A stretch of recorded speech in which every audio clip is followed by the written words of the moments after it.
Welcome. This is activespirituality.life. It is a weekly forecast program with astrology and a guided meditation activation to help you make the most of your week. It's run by Pamela Cucinell, that's me, the astrologer, and Suzy Meszoly, Master Healer. We invite you to find out more about our individual work, Suzy Meszoly, SuzyMeszoly-healer.com, or insightoasis.com for astrology.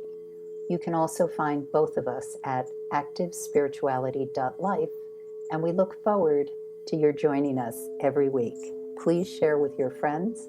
Here we go. Welcome, everyone, to week. What are we? I don't know. You're the one who counts the weeks, not me. We're up to week 9 of 2024. Pam's going to let us know all about this week, starting February the 26th. What's in store? Okay, well, the 26th actually is a day we want to do what, let's see, how to say this. It's a great day for diplomacy, mending fences, opening the heart. So what I love about this day, because we've had a lot of strife and difficult movements, and the thing about the difficult movements, as I've talked about before, is that without friction, nothing happens. So we are in a time of tremendous happening. Things are moving. Things are changing. The positive is, if you're feeling defeated, if you're feeling like, how can things possibly improve? How can we have a better world, more peaceful, harmonic, people be able to use resources more equally and also in a way that is sustainable, then this is not a time to cave into defeat. This is a time to open your heart to possibilities. We had the full moon over the weekend, and the moon is in the sign of Libra as of 9:29 a.m. Eastern time, so you need to adjust depending on where you are on the planet. So the moon was void of course in the morning when most people rise. Actually went void of course at 2:35 a.m. on the 26th. It enters Libra at 9:29, and when the moon is void of course, it's not really a time to take action, to initiate, to do new things. What we do is we work on things that are already in process. We clean up. We finish and smooth the edges. This is what we do. Once the moon enters Libra, we're in some really good opportunity juice, because what's happening is that Libra moon is moving forward and in the sky from our perspective, and it will eventually make a lovely picture with the planet Venus tomorrow on the 27th. And it really is not hitting any bumps or tremendous friction. It comes up against things like, hey, talk to me, or consider this, or get your ego out of the way. But it doesn't have anything that is tripping it up or stopping it from the agenda. So the valuable thing on this day is to think in terms of, okay, how do I take the integration energy of when that Pisces sun lit the Virgo moon over the weekend, and how do I think, what is that high octave of love in which I can do service? There's so many encounters we have on a daily basis, depending on how active you are in the world, or even today online, whether you're interfacing with people physically or just two-dimensionally on the internet. And we're making choices all the time.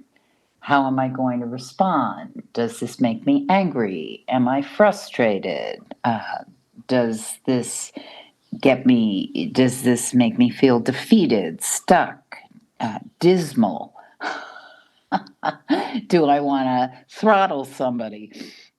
But on Monday and ideally on Tuesday up until the early afternoon, we can be working in a way where we're really crystallizing, clarifying, communicating, feeling a sense that we're very connected, very socially connected.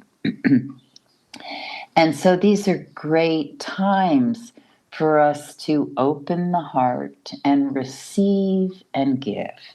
So Libra, when it's at its best energetically, it's continually weighing, considering, accommodating, appreciating, manipulating itself to adjust and dance. When you think of dancers, how they move in a way that is just like one. It's that level of communication. Verbal, absolutely. Thinking.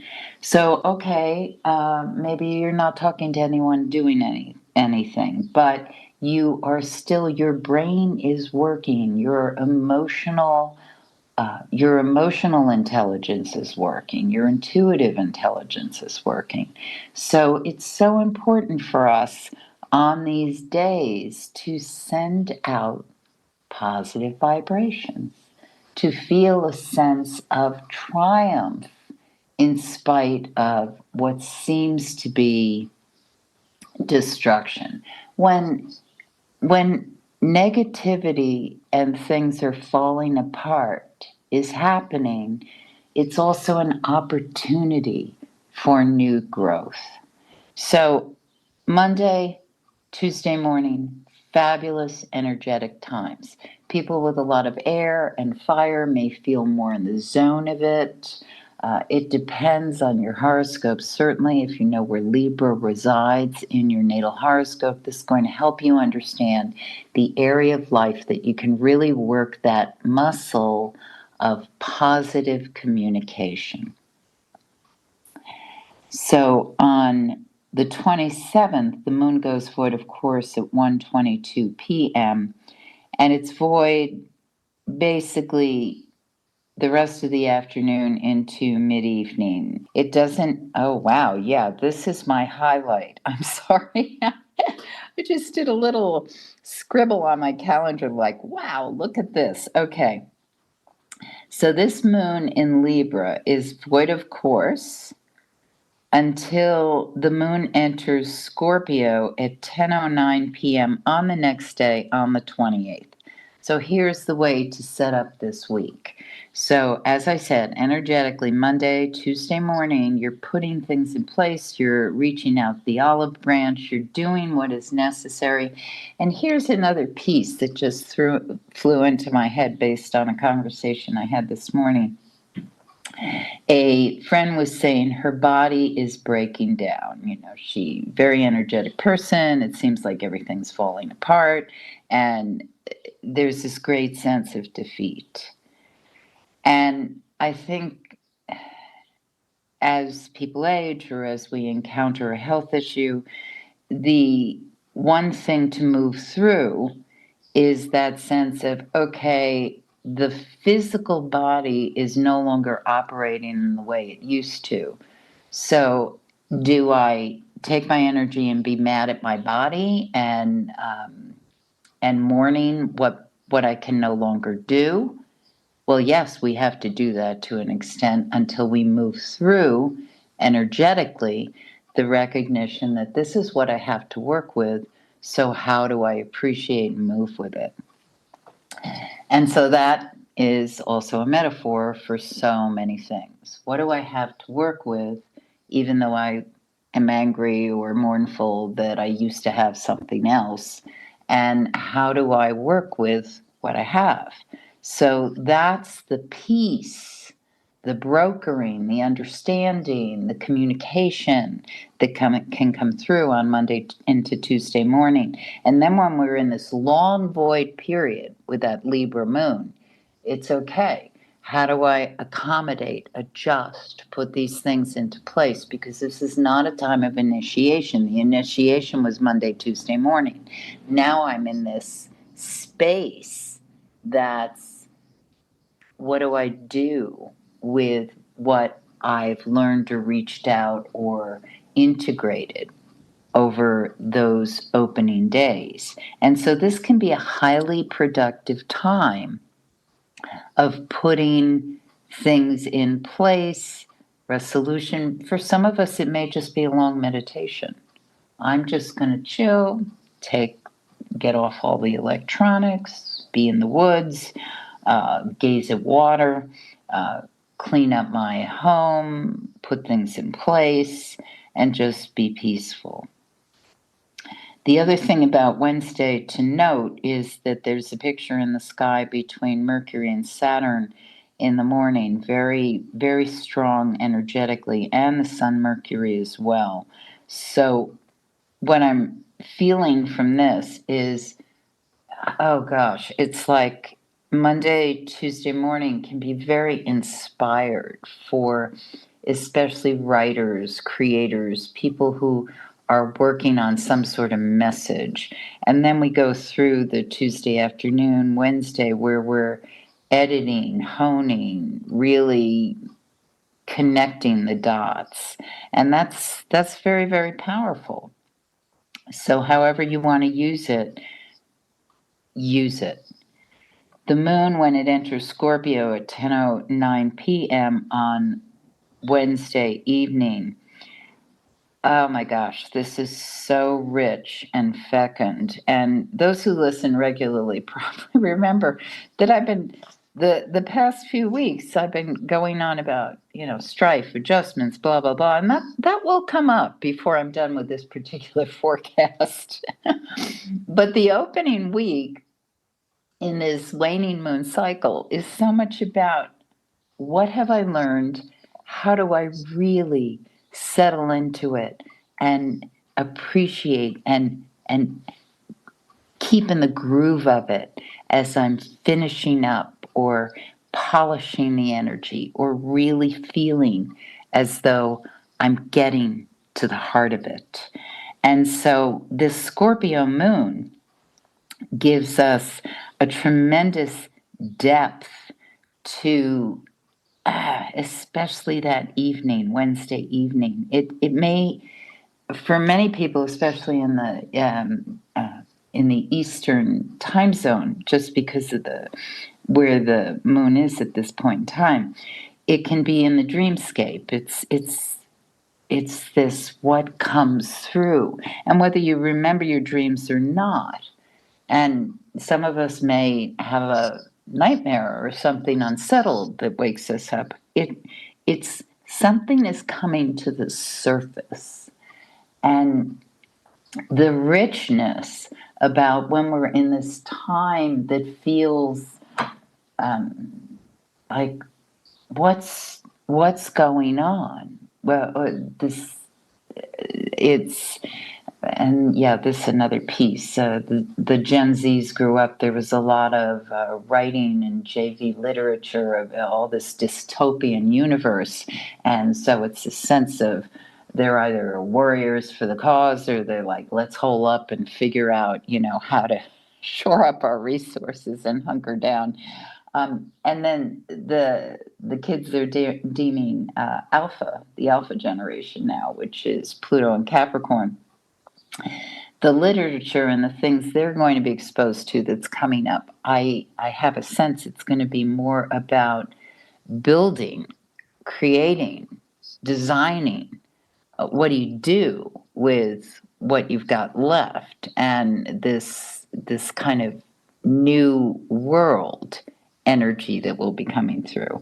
So so Wednesday evening, when we're kind of erupting with these ideas and also fears, because when we touch into our fears, it gives us a potential for getting to the other side of that. Because until you open that door,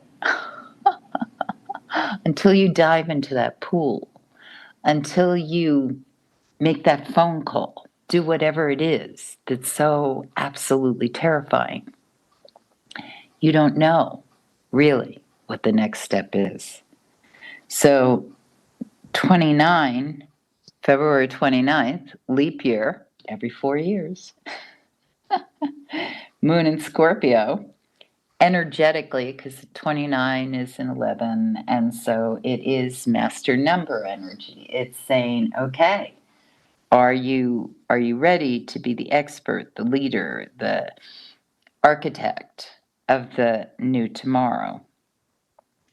And so that cracks into some inner battle energy that certainly some of us will go through. And tempers may be very, very short in the evening, especially into the late evening. But again, if you see this as,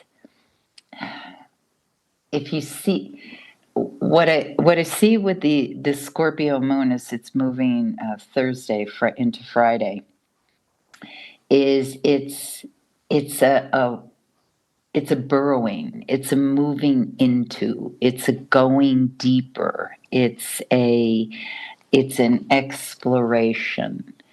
And as I said at the beginning of the week with the opening up your heart, this is when we really go to the underbelly of opening up to our heart, because some things are just easy to love, just incredibly easy to love. Hummingbird going to the purple sage in my garden. Oh my God, it's just so easy to love. There's no nothing in the way of that. My rescue dog that I've worked with for a few years now. I mean, again, so easy to love because she was so fearful when I first took her in, and still it's kind of crazy. She knows how loved and safe she is, but every now and then a new person comes in and she's just like hiding. So we are continually going into, where is this old fear that keeps us stuck? And many of us are very afraid. Well, I know I am of losing everything or so many things that we knew as children, what nature was, what rivers were, what a sense of safety and security was. It's like, really? But we also have to recognize that there is an absolute, what's the word I want? Destiny isn't the right word. I keep coming back to an evolutionary purpose of what we are going into. And fear is important to recognize, but we are not going to be overrun by it. Because if we're overrun by it, we don't get to the other side of it. And so, yes, Thursday and Friday may ask us to find our courage, or at least just recognize the fear and do the thing anyway. So the moon goes void, of course, at Saturday morning at 2:47 a.m. And Friday night, I just want to mention, is a lovely evening for diving into dream potential. I like to put a tarot card or a wish under my pillow on certain evenings, and just I am moving into the unconscious to reveal what I need to know over the next few days, months, year. Because Saturday, when the moon enters Sagittarius on the 2nd at 8:56 a.m., the energy is different. It's fire, it's mutable, it has some things that it rocks up against. There's a picture in the sky between Venus and Uranus that's exact early Sunday morning. And so we're we're being exposed to a lot over this weekend. Look at this, this over here, this is happening, do this, do that. And so you want to be able to move and respond, but stay with the sense of, I wrote a children's novel 100 years ago, but there was one piece where the kids are working their way through the fog and they cannot see in front of them. But the important thing is that the kid who's in the lead is just imagining where the point of his destiny, where he is walking to. And he gets through the fog and, whatever. And the point is that even when we don't know where we're going or what we're stepping on, the important thing is that sense of destination and the absolute belief that you will get there. And now I turn it over to Suzy. And hopefully I will get there too. Let's all get there. There, wherever there is. Okay, I invite everyone to our little 10-minute meditation. Take a moment just to ground, center. This is something that so many people are asking help with, and it is something that, of course, in our extraordinarily busy lives, we tend to get away from being grounded, and so much of the world around us, all of the different frequencies, are also very ungrounding.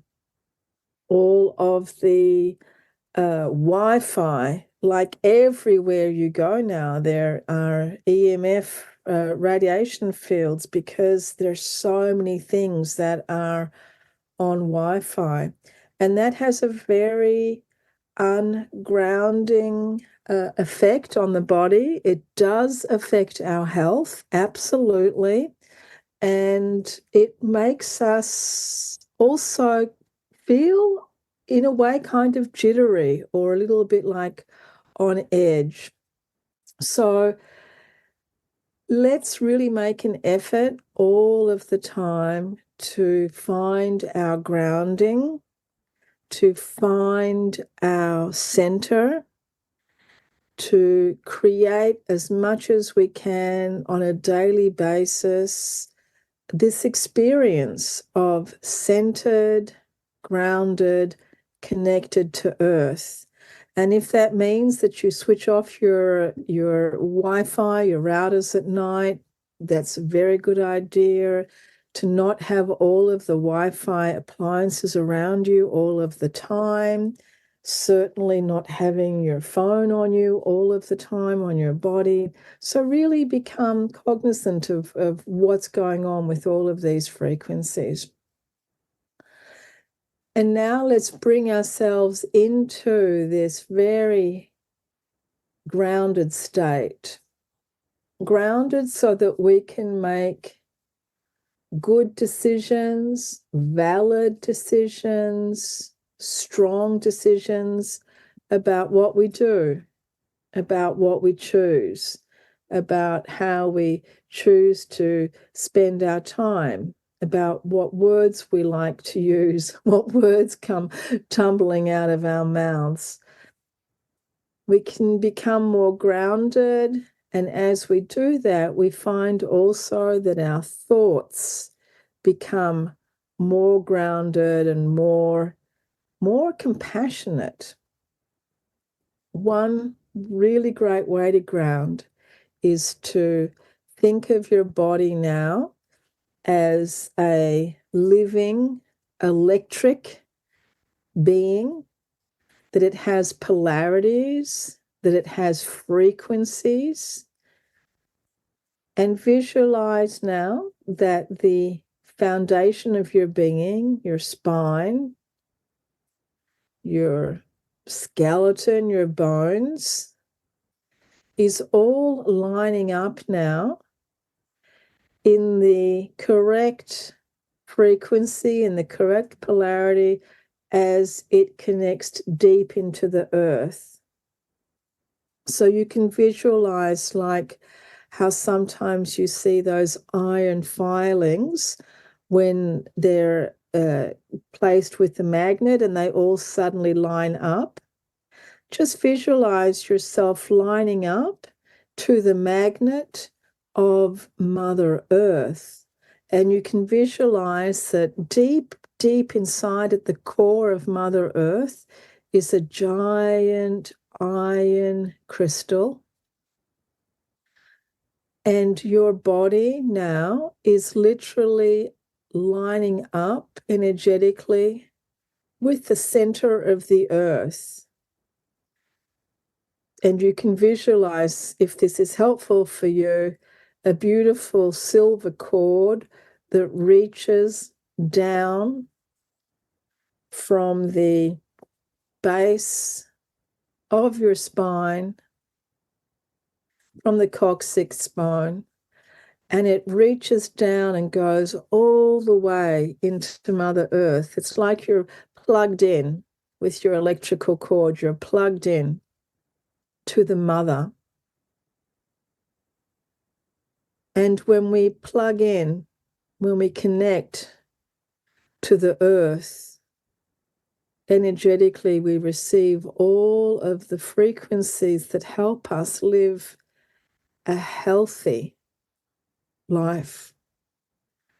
That's why it's good for us to actually be outside in nature without shoes on, bare feet, and to ground, whether you're on the grass or on the sand or standing in the ocean, allowing yourself to connect to the Mother Earth and to literally receive that electrical pulse from the earth that is absolutely necessary for our physical health.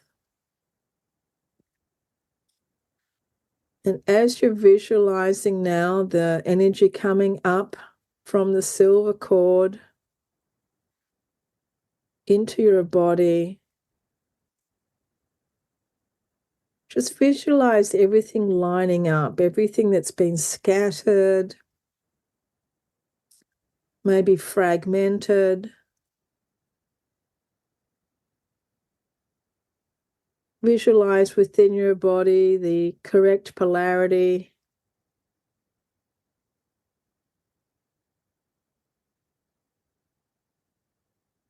Seeing everything coming back into this exquisite order.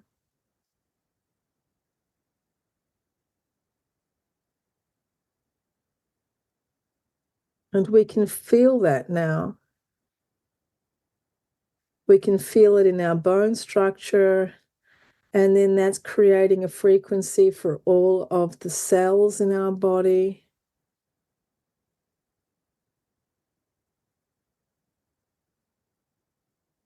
All of our organs, our muscles, everything now is lining up, coming back into center, becoming grounded.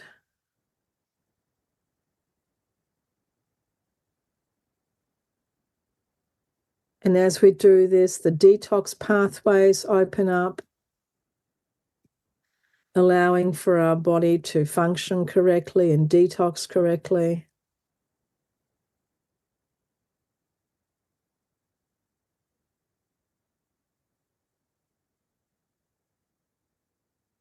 And all of the space opens up.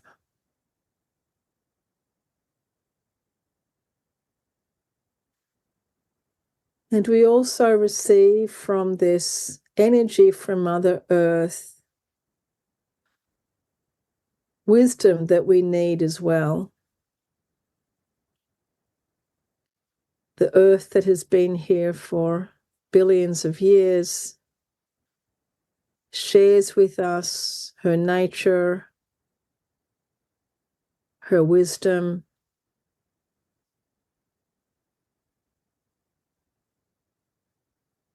her power.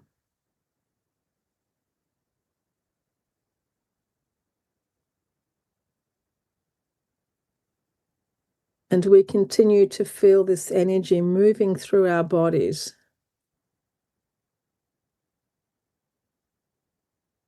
calming the mind, calming all of the thoughts. So wherever we are haphazard or overwhelmed, we're learning how to simplify, how to be more efficient, more effective.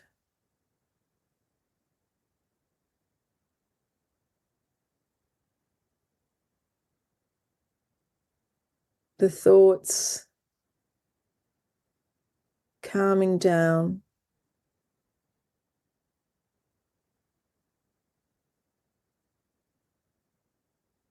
the body calming down.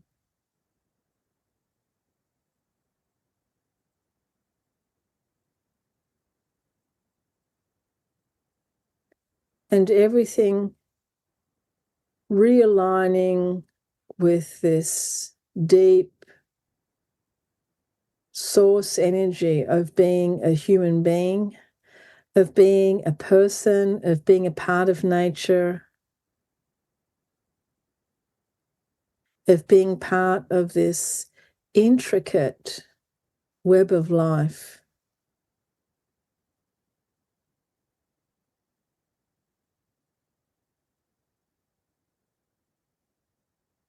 And centering back into nature being such a very important and exquisite part of our journey.